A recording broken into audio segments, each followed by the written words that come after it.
Coucou tout le monde, nous voici pour une nouvelle vidéo et aujourd'hui on se retrouve pour le bilan du Cozy Book Challenge.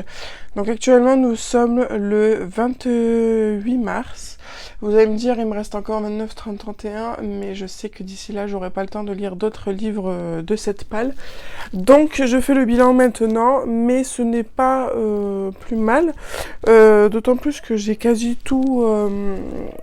rempli toutes les catégories donc je suis parvenue à mon objectif, donc bon, pas trop la peine d'attendre jusqu'à la fin du mois pour faire le bilan. Donc on va commencer de suite, je vais vous mettre là ma palle initiale et puis moi je vais vous dire après ce qui a été lu ou pas lu. Donc la première catégorie c'était tout le monde peut cuisiner, donc du premier menu. Donc j'avais mis le tome 1 et 2 dans ma palle, enfin le tome 2 et 3 dans ma palle, ils ont été lus. Sans souci, les 13 sorcières. Très très bonne lecture, rien à dire là-dessus. Ça fera partie de mes sagas favorites de cette année 2024. Donc ça fait 2 points. J'avais mis l'objectif de 16 points et plus. Donc 16 points et plus, ça veut dire remplir toutes les catégories. Donc là, je compte moi pour 1 point parce que je sais qu'elle avait dit qu'on pouvait valider plusieurs fois la même catégorie, on pouvait mettre le livre dans plusieurs catégories, etc. Mais là, moi, j'avais pris le parti de faire 1 point par catégorie, parce que même si j'avais mis plusieurs livres par catégorie, c'était juste pour me donner une petite pioche à lire pour cette catégorie. Donc voilà, pour l'instant, ça vaut 1 point. Ensuite, pour la deuxième catégorie, chaud devant, j'avais mis ces 3 livres-là. J'avais mis Le buveur du lait de Crépuscule, Malice au pays des mortels et Les 100 portes secrètes. Donc vous voyez par exemple sur ces 3 livres j'en ai lu 2. Les 100 portes secrètes j'ai vraiment pas accroché la plume donc je l'ai abandonné. Par contre Le buveur de lait de Crépuscule et Malice au pays des mortels, ce fut 2 très très bonnes lectures en jeunesse, j'ai passé un très bon moment. Ce fut des lectures courtes mais très très appréciées. Très étonnée par Le buveur de lait de Crépuscule parce que le titre donne quand même à question. Et au final, quand on découvre la raison de pourquoi ils boivent du lait au crépuscule, c'était vraiment assez drôle et totalement inattendu. C'est vrai que bon, en même temps, je vais vous dire qu'on s'attend pas on sait pas à quoi s'attendre, mais quand même, c'était quand même assez inattendu la raison. Et du coup, ce fut une très très bonne surprise. Ensuite, pour la troisième catégorie, une grande colonie, j'avais mis le tome 2 de la Fantastique Famille Poulet et les Sœurs Wickwood. Alors, les Sœurs Wickwood, j'ai pas eu le temps de le lire parce qu'il y a eu un peu de changement au boulot, donc j'ai eu un peu moins de temps et un peu plus de fatigue. Et après, la Fantastique Famille Poulet, j'ai lu 110 pages rien qu'hier. Et en fait, je suis complètement sortie de l'histoire, quoi. Vraiment, quand je vois que le tome 1, je l'ai lu l'année dernière. L'année dernière, le premier tome fut vraiment un coup de cœur, mais là, ce deuxième tome, je suis complètement passée à côté parce que c'était plus une tranche de vie que quelque chose de fantastique, quoi. Franchement, donc j'ai été très déçue. Je m'attendais pas à ça, je m'attendais vraiment à rentrer dans le vif du sujet comme dans le premier tome. Et là, même s'il y a des événements un peu bizarres, ça fait pas tout, quoi. Enfin, vraiment, on nous raconte des parties de tennis, on nous raconte des mésaventures dans la banque du père, enfin des trucs vraiment qu'est-ce que ça fout là, quoi. Vraiment on s'en fout qu'ils jouent au tennis, quoi. Enfin pour moi c'est comme ça et du coup voilà, j'ai trouvé pas la hauteur de mes espérances et de ce que promettait le résumé et tout ça. Donc bon, je garde le tome 1 parce que j'avais beaucoup apprécié le tome 1, mais le tome 2 du coup a fini sur Vinted. Ensuite, pour la 4e catégorie du premier menu, c'était Rat des villes au rat des champs. J'avais mis Hunger Games, la balade du serpent et de l'oiseau chanteur. Alors, très très bonne lecture, même si c'était pas non plus rempli d'action comme les Hunger Games. Mais là, bon, c'était plus vraiment une autobiographie qu'autre chose. Mais j'ai entendu dire que le film était meilleur que le bouquin, donc je m'étais mis Martin en tête de finir vite le livre pour pouvoir regarder le film. Et du coup, en fait, pour me faire patienter jusqu'au film, on se refait tous les Hunger Games. Et au final, je trouvais pas du tout que le film était meilleur que le livre, parce que vraiment, le film, je l'ai trouvé très bâclé. vraiment très bâclé. Et avec mon mari, on a discuté et c'est vrai que ça aurait été peut-être mieux de faire comme pour la révolte en 2 parties, quoi, parce qu'ils ont omis mais des détails de dingue. Vraiment, c'est... Je sais pas, ils ont vraiment survolé le bouquin, quoi. J'ai vraiment senti ça comme ça, et du coup, moi qui avais lu le bouquin, j'étais parfois obligée d'expliquer à mon mari certains événements, parce que moi, j'avais les éléments en main, vu que j'avais lu, mais lui, non, et du coup, bah, des fois, il me disait, bah, il était face à des événements, je disais, bon, ok, mais bon, pourquoi, d'où, comment ça se passe, etc. Donc, un peu déçue par le film par rapport aux séries Hunger Games. Mais bon, voilà, si on fait un film sur une autobiographie, c'est bien quand même d'aller dans les détails et pas de survoler juste les événements principaux. Donc bon, voilà, j'ai passé quand même un très bon moment de lecture. Voilà, je le garde, je suis très contente de l'avoir lu parce que ça fait un petit moment que je l'ai depuis sa sortie. Donc il était temps que je le lise. Ensuite, pour Dracarys, j'avais mis 4 livres. J'avais mis Greenwild, New Dragon City, Mesh et le monde secret des Hobbs et les Royaumes sauvages. Les Royaumes sauvages, ça fait au moins 5 vidéos où j'en parle. Donc les Royaumes sauvages de Amanda Foody chez Casterman. C'est celui-là. Donc un très très gros coup de cœur, Heureusement que j'avais pris le tome 2 avec moi. Parce que c'est vraiment une série super addictive. Et je suis vraiment super contente de m'être lancée dans cette saga. Là, nous sommes, j'ai dit, le 28 mars et donc mercredi prochain, le 3 avril, sort le 3e et dernier tome. Donc j'ai vraiment super hâte de lire cette nouvelle histoire des Royaumes sauvages. Ensuite, pour la deuxième catégorie, Valar Morghulis, j'avais mis The Blood Traitor. Donc c'est le 3e tome de The Prison Healer. De Lynette Noni, un énorme. Je l'attendais avec tellement d'impatience, ce 3e tome, et franchement, je n'ai pas du tout été déçue par ce bouquin. C'était quand même une petite pavasse, je comptais le lire en lecture commune sur une semaine, et j'ai pas tenu, je pouvais pas attendre. Donc au final, j'ai mis 4 jours, bien que le 4e jour, je me suis lu les 300 pages, parce que j'avais trop envie de connaître la suite. C'était vraiment super bien écrit. La fin est vraiment top. Mais c'est pas si c'est moi qui est en manque de cette série ou s'il y a vraiment cet esprit de vie de finir, mais je pense que c'est juste moi en fait qui suis déçue que ça se termine et du coup on a l'impression que ça se finit trop vite, mais je pense que c'est vraiment juste moi qui suis pas contente que ça se termine. Ensuite, pour La Main du Roi, j'avais mis le 2e tome de Croc de Loup. Alors là, forcément, j'aurais pas le temps de le lire. C'était ce qui était prévu quand j'ai fait la vidéo de la palle. C'est qu'il sort aujourd'hui, en fait. Il sort le 28. Et j'aurais pas du tout le temps, en fait, de le lire avant dimanche. Donc à la place, j'ai mis La Voix du Loup, qui était à la base dans ma petite pioche à lire pour la catégorie Gardien de la Nature. Donc La Voix du Loup, je le mets là-dedans parce qu'il va y avoir, c'est une fantaisie animalière, où il va y avoir un petit garçon qui va se retrouver propulsé dans un monde où les renards règnent en maître et où les loups sont des esclaves. Donc il va y avoir quelques intrigues politiques forcément entre le pouvoir donné aux renards et ce qu'ils en font auprès des loups et des autres animaux de la forêt. Ma foi, c'était plutôt une bonne lecture, mais c'était comme... Enfin, ça va pile poil dans la catégorie, parce que c'était très politique, hein.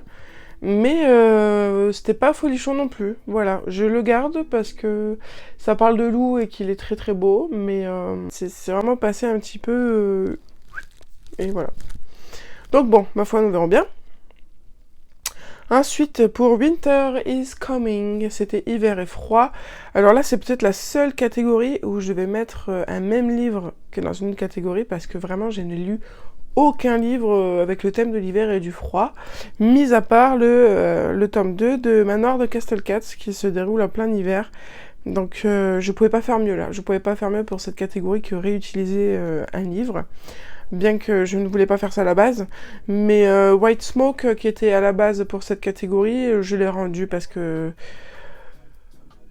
finalement je me sentais plus de le lire, il me donnait plus tant envie que ça, donc bon, je ne me suis pas forcée, et puis j'ai réutilisé Castle Cats, qui quant à lui a été une valeur sûre et que j'ai pris grand plaisir à lire. Ensuite, pour la pour la catégorie Charon le Passeur, j'avais mis Dead Garden de Cassandra O'Donnell. Là aussi, je m'en veux, mais je n'ai pas eu le temps de le lire. Je me suis vraiment consacrée ce mois-ci à lire un pavé, au moins donc Hunger Games, et après des lectures qui sont assez courtes pour que j'ai le temps de les finir. Et Dead Garden ne faisait pas partie de ces possibilités. Mais c'est un livre de toute façon que je lirai là dans les mois de avril-mai pour le Tarot Books Challenge. Donc ce n'est pas peine perdue, mais du coup pour le remplacement, les mots-clés étaient deuil, mort, esprit, fantôme. J'ai mis un graphique, le seul graphique que je mettrais pour ce challenge, c'était Alia du coup. Le premier tome, c'est une BD dont je vous mets la couverture juste ici. C'est une BD où une jeune fille découvre lors d'un déménagement dans la maison de son grand-père un mystérieux uniforme qui va l'emmener dans un monde où elle va devoir devenir chasseuse de fantômes. Donc voilà, c'était plutôt sympa. Le tome 2 est en commande à la bibliothèque, donc je vais pouvoir continuer cette saga. C'était plutôt sympa, j'ai bien aimé cette BD jeunesse. Voilà, rien d'autre plus à dire. Ensuite, pour Destination Caraïbes, avec le mot-clé exploration, et plein bien avec d'autres, mais voilà, celui qui va parfaitement, c'est exploration. J'ai mis le tome 1 de Phobos de Victor Dixon. J'arrive après la guerre, je ne lis que maintenant cette saga, mais écoutez, ce fut un énorme coup de cœur. Je l'ai bouffé littéralement en une journée et peut-être une demi-journée. Vraiment génial, je me suis emprunté le tome 2 là, la semaine prochaine je vais me lire le tome 2 et puis après je enchaînerai sur le 3 et le 4. Les origines on verra si j'en ressens le besoin ou pas. Mais voilà, vraiment un énorme coup de cœur, je comprends tout l'engouement autour de cette série parce que c'est vraiment super original. Et malgré le fait que ce soit des dystopies, ça pourrait, je ne vois pas pourquoi l'humain ne penserait pas à faire ça, étant donné avec tout ce que l'humain a déjà pensé à faire et pense à faire, ça m'étonnerait pas qu'on ait pensé à faire une télé-réalité pour aller sur Mars et peupler Mars, quoi. Enfin bon, voilà, c'était vraiment une très très bonne lecture. Ensuite, pour la catégorie Une tasse de thé, c'était donc une cozy fantasy. J'ai mis le dernier tome de Ultimage, le dernier affrontement. Celui-là, j'ai demandé à mon mari d'aller me le chercher hier vite à la librairie et de me le livrer à la bibliothèque pour que je puisse le lire parce que j'avais super envie de finir cette saga. Et donc je l'ai lu hier. C'était vraiment génial. Ce n'est pas la fin à laquelle je m'attendais. Je m'attendais pas à ce que ce dernier affrontement se passe de cette manière. Mais au final, pourquoi pas. C'est une fin qui est totalement plausible et qui peut très bien se voir aussi dans d'autres livres ou dans la vraie vie. Mais voilà, pas du tout déçue du voyage. Je suis très contente de l'avoir lu et ça fait vraiment partie de mes sagas chouchous que je recommande et que je garde très précieusement pour mon fils plus tard. Ensuite, pour Gardiens de la Nature, du coup, il y avait Asha et Hazel, Les Gardiens de la Forêt, La Voix du Loup, Les Royaumes Sauvages tome 2 et À la poursuite des animaux arc-en-ciel. Donc, sur ces 4 livres, j'en ai lu 3. Celui que je n'ai pas lu, c'est À la poursuite des animaux arc-en-ciel, mais je pense le lire au mois d'avril ou au mois de mai, tout simplement, parce que je n'ai pas eu le temps. Mais du coup, là, pour cette saga, du coup, La Voix du Loup ne rentre plus dans cette catégorie, vu que je l'ai mis dans La Main du Roi. Mais du coup, pour cette catégorie, on a Asha et Hazel, Gardiens de la Forêt, et le tome 2 des Royaumes Sauvages.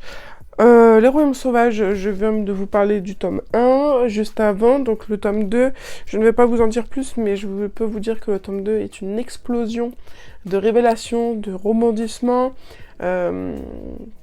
C'est aussi beaucoup d'approfondissement des personnages, de l'histoire. On va aussi voyager. Voilà, c'est vraiment le tome pour moi le meilleur pour l'instant. On va voir le tome 3 la semaine prochaine.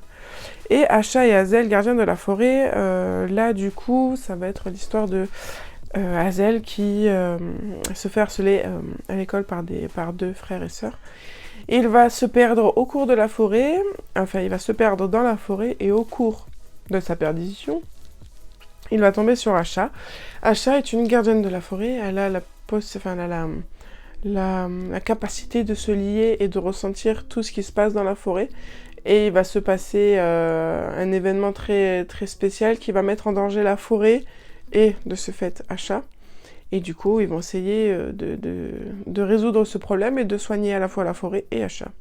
Et donc ça rentre parfaitement dans le gardien de la nature parce que voilà, il va y avoir de l'écologie, il va y avoir des animaux, une certaine dénonciation aussi de ce que font les humains à nos forêts. Et je ne parle pas de déforestation pour mettre un peu de suspense. Donc voilà, 2 lectures vraiment, vraiment tip top. Ensuite, pour compagnie d'aventuriers, donc j'avais mis Le Manoir de Castle Cats, je l'ai lu. Il rentre aussi dans Hiver et Froid.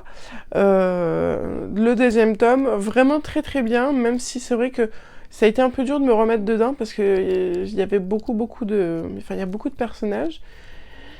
Et de me rappeler un peu tout ce qui s'était passé dans le 1er tome, c'était vraiment assez loin par rapport à la date à laquelle j'avais lu le 1er tome. Mais au final, ça va, ça s'est mis en place petit à petit.